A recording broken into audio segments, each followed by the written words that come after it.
Mona, what exactly is the atmosphere like in the High Court complex? Are the workers still picketing, or has it gone completely quiet? Hello, good afternoon, blessings. Well, I'm live here at the High Court in Lokoja. The workers are not picketing, they are just not coming to work. The gates of the courts here is closed, and then even at the Lokoja customary court, it's also closed. I was able to speak with some of the JUSN workers, the vice chairman, Comrade Bello, who was talking to me about some of the issues that they have with the government. Well, in his words, he says they are not fighting government. All they just want is the payment of their October 2024 salaries according to the minimum wage, 72,500, as approved by Governor Usman Ododo, and also the 2025 leave bonuses. That is what they are asking for. And this is not the first time they are calling for strike.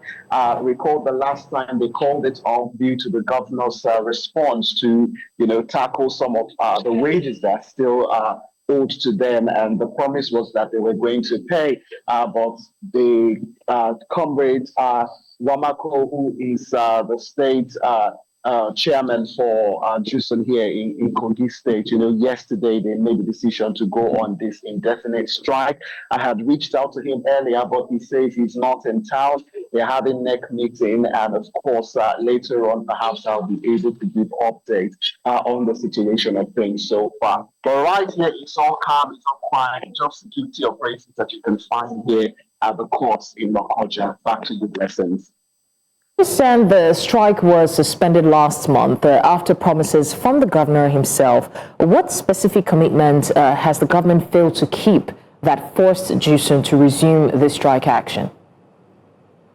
Well, of course, the commitment is just the minimum wage. According to them, when the government met with them, they had promised that they were going to pay. But from the draft that they saw, from what the vice chairman told me today, was the fact that it is not up to the new minimum wage as approved. So it's not as if the government did not respond. The government responded. According to them, both the Chief Justice, they've been writing letters to the government, they've been having these meetings with government, and there's been this, forthcoming that this was going to be solved, but they are not satisfied. They want the full 2024 full minimum wage. That is what they're asking for. They don't want anything less than that. They're also talking about the fact that you have the executive arm of government, you also have the state assembly, the legislature, and you have the judiciary. And they are like, regarding the 2025 bonuses, that they should not be owed. They should not be the last to receive. But I must tell you, blessings, regarding the leave bonuses, it's not just the judiciary. The government has been paying the leave bonuses in tranches. So like I reacted to him, I was like, are you aware that even the State Polytechnic just got recently paid? So aren't you people patient enough to hear from government regarding the payment of those arrears? That was my conversation to him. But for him, they feel like, they deserve more because they are the judiciary, they are part of the three arm of government, and they feel that at least the government should take that seriously. To your presence. All right, Mona Balagbogbo, thank you so much for the update on Kogi Judiciary strike over unpaid wages.